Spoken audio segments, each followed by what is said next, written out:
Good afternoon. Welcome to the Lyt Channel. This is your radiation of inspiration. You're listening to Ryan Gibbons. One thing that I haven't really explored that much on this channel is my interest in, science and space and all that good stuff. Yeah, basically, I'm interested a lot in how humanity can stretch the confines of his own physical reality. Yeah, the curiosity to pursue things that are beyond our bare bones biological constraints, both mentally through computers, physically through, planes and cars and rockets, and perceptually through many different measuring instruments, and even beyond what we can test and verify through religion and philosophy. But today, I want to focus on one thing that I find very interesting that's happened in our modern context, and that would be SpaceX. If you do not know about SpaceX and Elon Musk, I need to sit down because when I first heard about this particular company, I realized that, there was something really big about it. And part of me was like, I'm a young guy, enthusiastic in science and whatnot. So, of course, I'm going to be optimistic about a new up-and-coming aerospace company.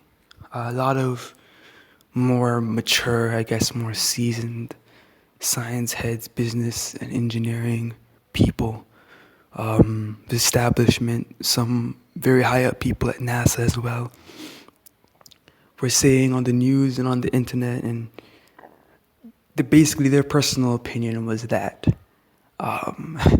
it wasn't his aspirations were higher than his capabilities. And lo and behold, what ended up happening is Elon Musk took the Silicon Valley rapid iteration software mindset, the whole exponential growth mindset from Silicon Valley and from the West Coast, and merged it with both his car venture, which would be Tesla Motors, and which is not just a car company, it's also an energy company, and SpaceX. And another thing I noticed was in his most recent endeavor, the former BFR, current spaceship and super heavy, is the amazing way in which science works is in sometimes what we think as a step backwards is really an exponential leap forwards, or makes things a lot simpler than they could be. The Starship was going to be built with carbon composites, and basically, which is supposed to be lighter and more, high tech. But in the end, it was more complex because the fuel that he's using is cryogenic methane. And that by itself is not going to work well with the carbon composites, because apparently carbon composites don't work well with cryogenic temperatures. And they don't have high natural heat resistance. The resin that binds it together will melt under the heat of, going to space and coming back. So they need a heat shield on top of that. And the heat shield, added this bunch of maintenance and everything, because these are supposed to be fully reusable rockets. The Starship is supposed to be a fully reusable rocket, like a plane. You fly it, lands back, you just put more fuel in it and launch it back off again. And so it just added a lot of complexity. And he said, you know what? We're going to make the thing out of stainless steel. And when he first said that, a lot of people were like, stainless steel? But steel is heavy, and steel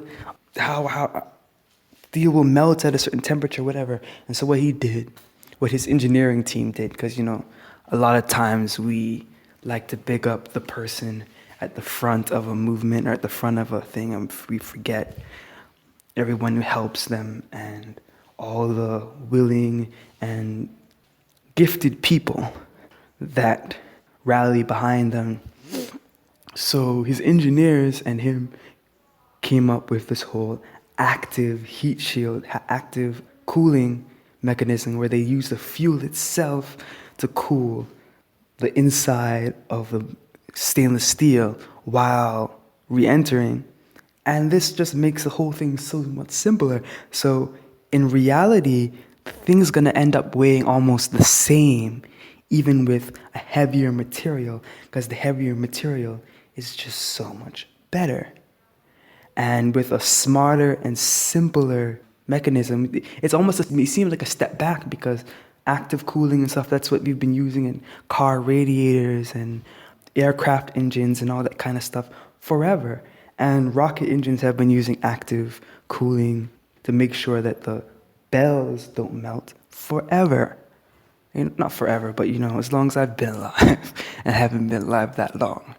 So in reality, I think a lot of times we need to take a step back when we look at problems, both scientific, social, psychological, and whatnot, and realize that the most complex and modern sounding solution may not necessarily be the most efficient and progressive solution. And a lot of times things happen in order to just use up the technology or use up the bureaucracy or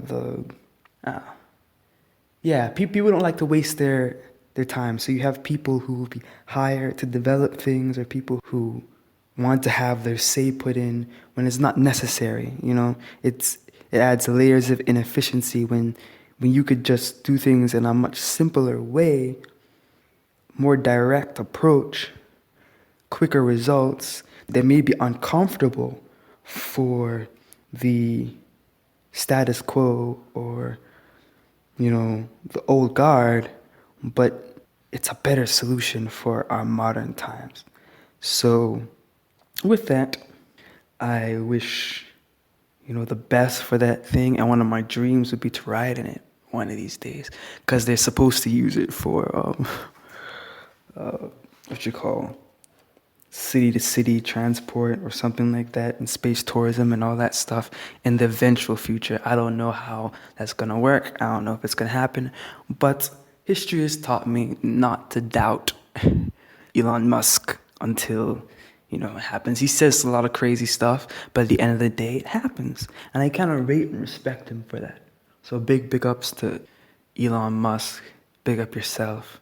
Big up SpaceX. Big up Tesla. And not only that, but back to where I like to end things. Practical, day-to-day lives, right in front of us.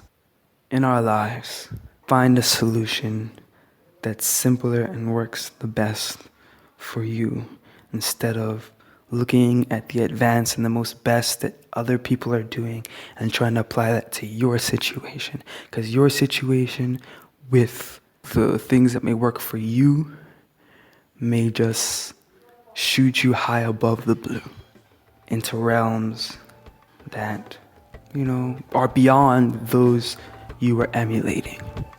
So keep resonating with these frequencies and keep listening, keep tuning into these positive vibrations.